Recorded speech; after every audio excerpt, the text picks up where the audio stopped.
You think worshipping a god means bowing before golden statues and the Jade Emperor. You think a divine sign must come with celestial light and auspicious omens. Try a broke hunter, a ragged net, and a smelly salted fish. These sparked a godly disaster that swept across counties and left rivers of blood in its wake. Now step into the shoes of that dumbfounded hunter and watch as this salted fish, the kind that shatters every expectation, rises from the dust to become the feared and worshipped Lord Bao, the divine fish. The rough gravel scrapes your souls raw. Every step feels like dancing on coals. This cursed dry season in Runan County makes even the wind carry scorching sand. It burns your lungs like breathing in razors. You're just a humble traveling merchant, and that small stash of coarse salt and pickled goods on your donkey is all you've got to trade for some food to bring home. The sun is so cruel it could turn a man into jerky.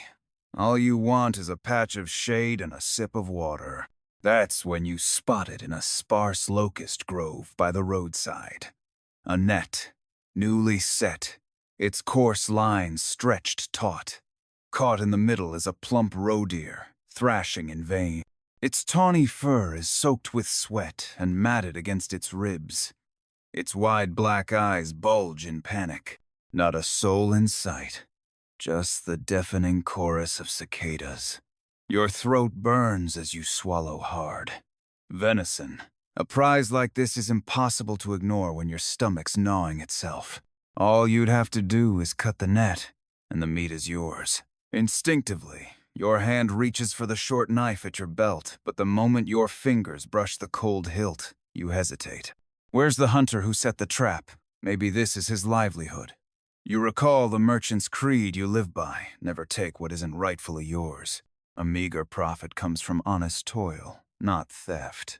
The deer keeps struggling, letting out soft, pitiful whimpers. You sigh and untie the greasy cloth pouch at your waist. Inside lies your least valuable yet most durable merchandise. 2 rock-hard, salt-cured fish. They reek with a pungent brine. The skin is shriveled and stiff. You pick the smaller one and gently lay it on the ground, where the deer had just flailed, still warm and strewn with grass. A gesture of compensation, you think. That salted fish isn't worth much, but it's still edible. You don't dare linger. What if the hunter returns and trouble finds you? You quickly grab your scrawny donkey and leave under the blazing sun. Behind you, the deer vanishes into the woods, and all that remains is that lone salted fish, lying in the dust. A few days later, you're in a small border town in Runan, selling off the rest of your goods. There's a strange buzz in the market, people whispering with eyes full of awe and wild excitement. You hear the same words over and over. A miracle. The divine fish has revealed itself, right in the woods, by the road. Your heart skips a beat. Something feels wrong. You edge closer to a crowd deep in discussion. A dark-skinned man with a thick beard is loudly recounting a tale. It's the hunter, the one who set that trap. "I swear on my life!" the hunter shouts, slapping his thigh, voice hoarse with emotion. "I got back, and bam! No deer in the net, just a fish. A salted fish. But the nearest river's over 10 miles away. Where'd it come from? Fell from the sky? Grew out of the ground?" Gasps ripple through the crowd. The hunter hypes it up further. And get this, the net was untouched. Sure, a strong deer could break free, but leave a fish behind? That's no accident. "That's divine intervention. The gods took my deer and left a salted fish in its place. A sign. I dropped to my knees on the spot and bowed 3 times to that fish." A chill shoots from your feet to your scalp. Your mouth goes dry. You want to say, "That was mine," but the words die in your throat. Eyes all around stab into you like needles. The hunter's tail is full of holes. How could a deer escape and leave behind a fish? That's not a miracle, but everyone believes it. They need to believe it. In a year of devastating drought, even the smallest oddity becomes a heavenly sign. You realize that if you speak up now, no one will believe you. Worse, they might think you're mocking the divine. You'd be torn apart by the frenzied faithful. You shrink back, swallowing your confession. Your silence becomes proof. Proof that the miracle is real. Word spreads like wildfire, faster than the desert winds. At first, it's just the hunter's family and a few neighbors. They build a crude straw hut at the site, place the fish on a stone slab, and light incense. You sneak a look, it's the same salted fish you left behind, now wiped as clean as possible and laid out on a red cloth-covered board. A few peasant women kneel before it, praying with all their heart. The air reeks of cheap incense and that unbearable salty stench. It turns your stomach, but things spiral quickly far beyond what you imagined. An old crone shows up claiming she can commune with spirits. She dances and chants around the fish, shaking like she's possessed. Then suddenly collapses. She declares she's heard the voice of Lord Bao the Divine, a name she made up on the spot because it was a dried abalone. The god, she says, demands offerings and promises rain, healing, and protection in return. She even interprets the miracle. The deer represents misfortune. The fish is a divine gift. The god swapped a blessing for a curse. Ridiculous. But to the desperate, it's everything. Worship swells overnight. The straw hut collapses under the crowd. People start donating money and supplies. A mud brick shrine rises from the ground. The salted fish is solemnly enshrined in a glass case. No one knows where they even got one. And incense burns before it day and night. You witness it with your own eyes, a stranger, sick with a strange illness, carried to the shrine. The old woman performs her ritual, feeds him a bowl of sacred water soaked in salted fish. Days later, he walks back on his own to give thanks. The crowd explodes. Shouts of, "Lord Bao has revealed his power." Shake the skies. You stand among them, heart sinking. You know, it's likely just hysteria or a self-resolving illness. That miracle water was nothing more than salty placebo. But this single miracle launches Lord Bao's fame far beyond Runan. The shrine becomes a temple. Bigger, grander by the day. Mud walls give way to brick and tile. Carved beams and painted eaves. Merchants and nobles arrive in droves from the city and beyond, not out of faith, but to sniff out opportunity and profit. The original hunter has long been pushed aside, now reduced to collecting incense offerings at the gate. His face wears a dazed, frightened look, like a man swept up by forces far beyond his grasp.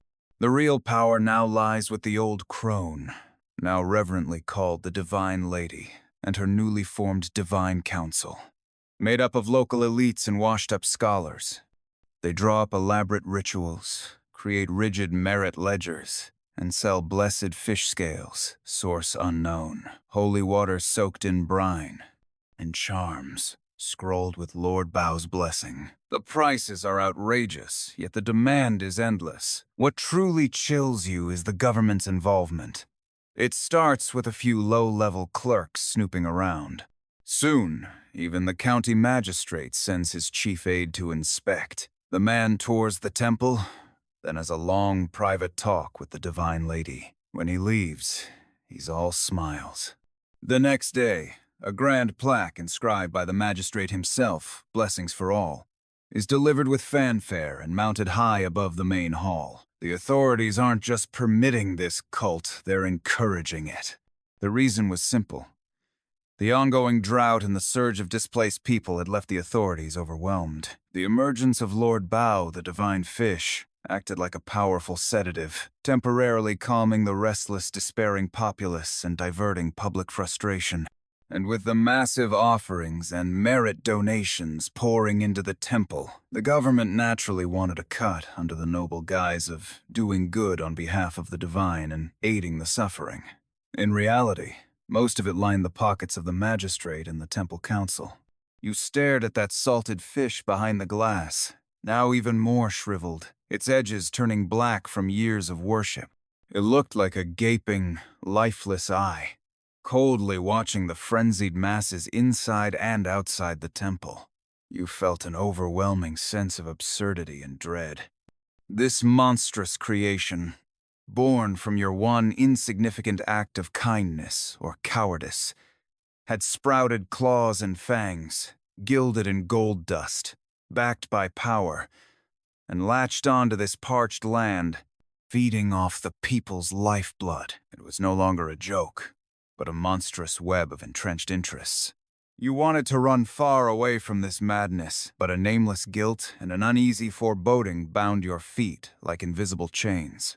The temple reached its peak in popularity, and with it, the darkest parts of the human soul began to boil over. Simple prayer and offerings were no longer enough. For some, they began testing, even threatening, the so-called divine grace, during a rain-summoning ritual, deliberately staged with an atmosphere thick with tension. The divine lady began convulsing violently amidst clouds of incense. Foam spilled from her mouth as she let out inhuman screeches. Struggling, she pointed at the salted fish enshrined at the altar and shrieked in a twisted voice, "The god is enraged! Hearts lack sincerity! Blood must be offered! Only true faith can move the heavens!" Silence fell like a hammer, then erupted into chaos and a feverish frenzy. Blood, sacrifice. That ancient, savage phrase slithered like a serpent's tongue, licking at the scorched, desperate hearts of the faithful. A frail old farmer stepped forward, trembling, tears streaking down his weathered face. He said his only grandson had fallen gravely ill, and no medicine had helped. He offered his own blood to beg the god's mercy. Under the divine lady's guidance, the old man shakily sliced open his arm, letting his fresh blood drip into a bronze basin filled with holy water. The crimson spread like a strange, blooming flower. The divine lady flung the blood water into the air, screaming prayers with all her might. It was like opening Pandora's box. In the days that followed, more and more followers joined the blood rites. Some sliced their fingers, others gashed their arms, and some even stabbed into their own chests to draw heart's blood. The temple steps turned a dark, dried red. The air reeked with a nauseating blend of blood and incense. With each sacrifice, the divine lady's revelations grew more frenzied. The crowd's cheers more hysterical, as if that spilled blood truly reached the heavens. You stood at the edge of the crowd, ice cold, your stomach churning. The scene before you was a vision of hell. You saw the very man who had once been cured by the sacred water, now fanatically slicing into his own arm with a dagger. Blood streamed down, yet his face wore the serene smile of a martyr. You saw once humble farm women forcing their small children to cut their own fingers. The children wailed in pain, but the mothers barked, "Show your sincerity!" At last, fear crushed your guilt. This was no longer absurdity, it was pure madness and bloodlust. You had to leave. Now. Immediately. Any longer. And you feared this mass hysteria would devour you or you'd become the next offering. You packed the last of your belongings and fled under cover of night, like a fugitive, from the town shrouded by Lord Bao's shadow. Behind you, the temple blazed with lights, the crowds roaring, the blood-soaked frenzy still raging. Years passed as you roamed, deliberately avoiding Runan. Yet whispers of Lord Bao clung to your ears like maggots to flesh. Far from fading, his influence swelled like a snowball, becoming the undisputed faith center of all Yuzhou. They said even high officials from the capital made pilgrimages to seek blessings. The temple had grown so opulent it rivaled royal palaces. The divine lady and council members were now unimaginably rich and powerful. The magistrate, credited with bringing divine favor through virtuous rule, climbed rapidly through the ranks. But not all was well. The blood rituals hadn't stopped, they had grown crueler. Worst of all, the long-awaited rains still hadn't come. The prolonged drought sparked famine and mass displacement. Under the pretense of honoring the god and praying for rain, the government hiked taxes several-fold. Public resentment simmered like magma beneath the surface. The temple's lavish excess and the clergy's shameless indulgence became glaring targets of outrage. Doubts about Lord Bao's miracles began to spread quietly among the desperate and the angry. One trade route left you no choice but to pass near Runan again. You clung to a sliver of hope. Maybe things had changed. Maybe the hysteria had died down. You just wanted one last look at the monster born of your actions, then never return. But the sight stunned you. The temple was grander than ever, drenched in gold, packed with worshippers, busier than before. Yet the air buzzed with something unspoken, a tension, a pressure. Behind the pilgrims' reverence lurked anxiety, exhaustion, and a hint of doubt. Patrols of county soldiers had increased, eyes scanning the crowds with suspicion. The temple council strutted in rich silks, faces bloated with luxury, but their brows were tight with hidden panic.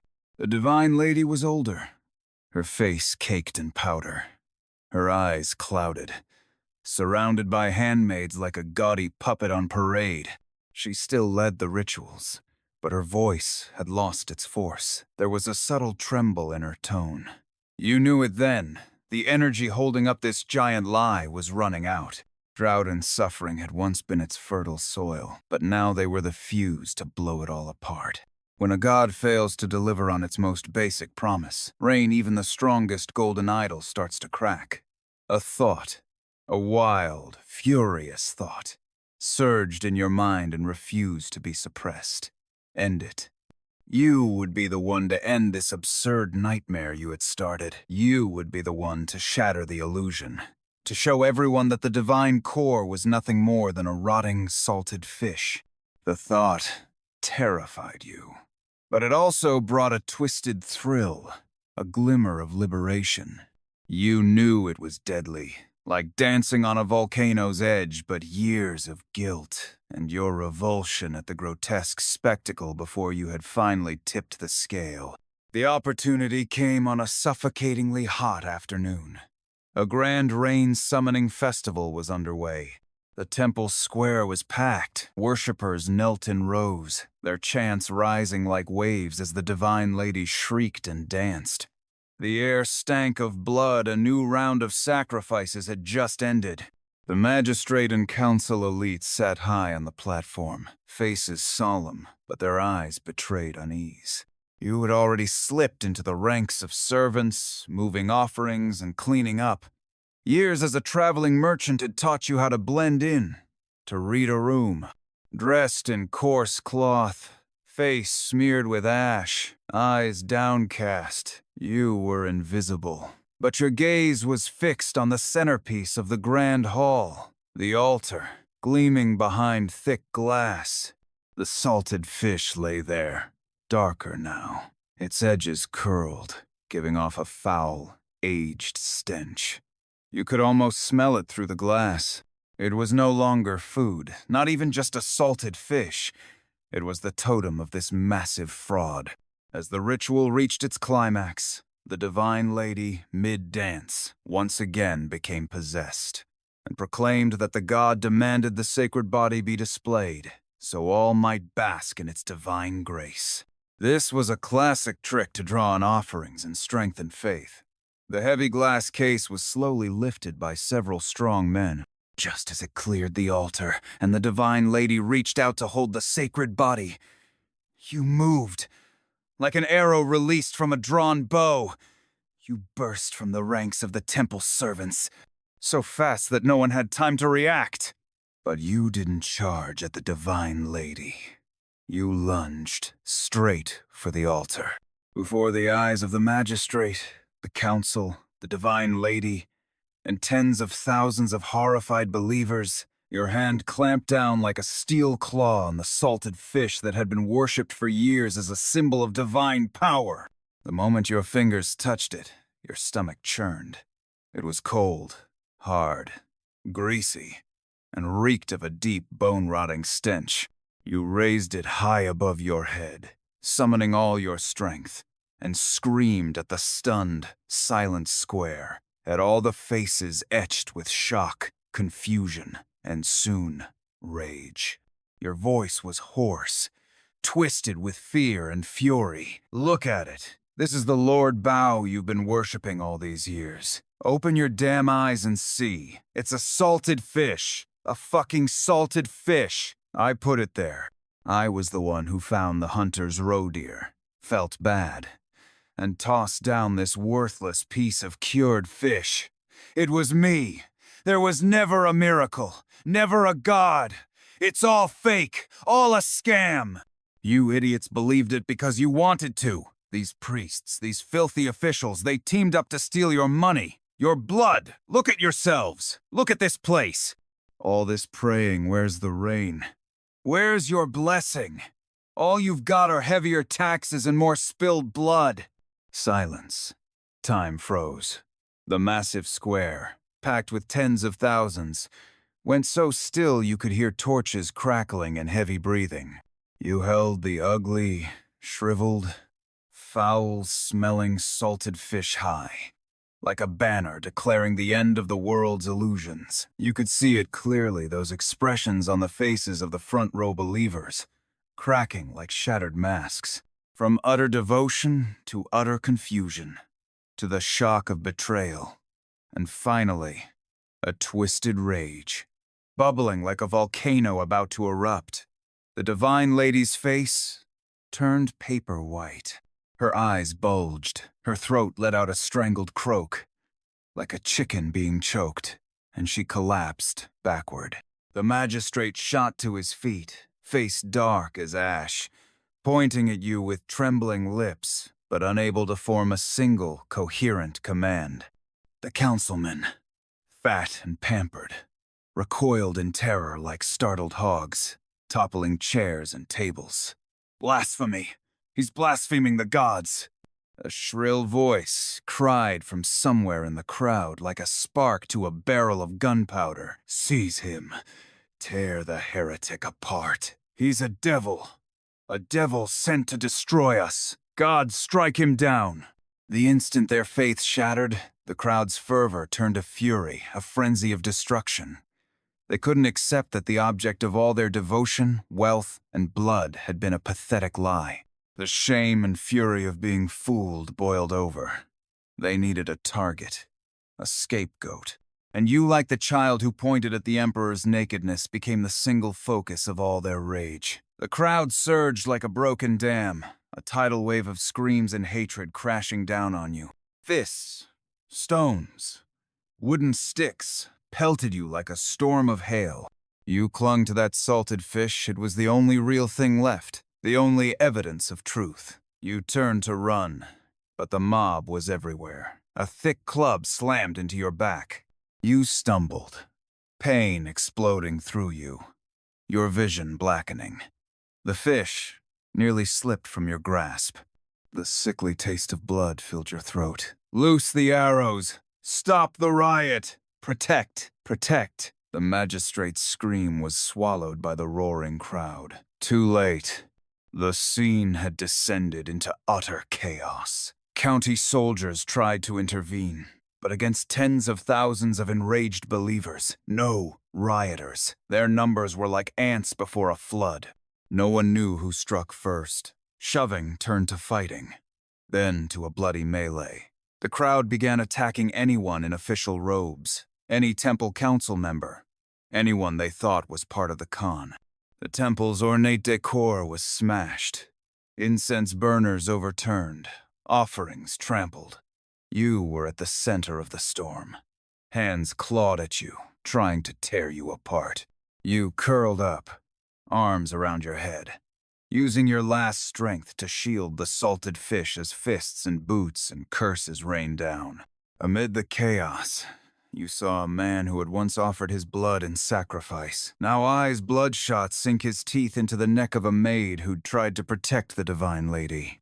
You saw the magistrate dragged from the dais by several rioters, his official hat crushed underfoot, his screams sharp and pitiful. You saw where the divine lady had fallen, trampled underfoot by the stampeding mob. It was a hellish revelry, the void left by a collapsed faith, the rage of betrayal, the despair of years of drought and suffering, all unleashed in the bloodiest, most violent way. The entire temple square had become a slaughterhouse. Flames roared into the sky. Someone had set fire to the banners and wooden structures. Thick smoke rolled over everything, mixing with the stench of blood, of burning flesh, and of the salted fish clutched beneath you, now crushed and oozing a choking, foul rot.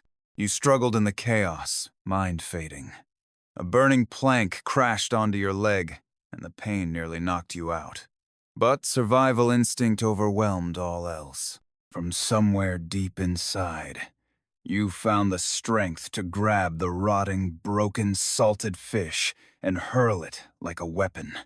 It smashed into the face of a rioter lunging at you, hitting him square in the eye. He shrieked and staggered back. You seized the moment, rolling and crawling, dragging your scorched leg, relying on some vague memory of the layout, a hidden corner behind the temple, where tools were stored and hadn't yet caught fire. Behind you rose a thunder of screams, of death cries, of buildings collapsing in flame. And filling the air, stronger than anything else, was the putrid stench of that salted fish, the same fish that had once been worshipped by thousands and now soaked the earth in blood. You curled into a shadowy corner, clutching the broken fishbone in your sticky hands. It felt like a shard from hell. The firelight danced across your twisted, terrified face, and across the feast of flesh and fury you had unknowingly set ablaze. The god was dead, dead in the lie it was born from, dead in the madness of its followers, and dead in the broken, reeking husk of that salted fish in your hand. You were frozen, the sounds of hell roaring outside. The rancid stench invaded your nose, your bones. Only then did you understand what you'd left behind wasn't a fish. It was a curse that opened the gates of hell, and that curse had devoured everyone, including you.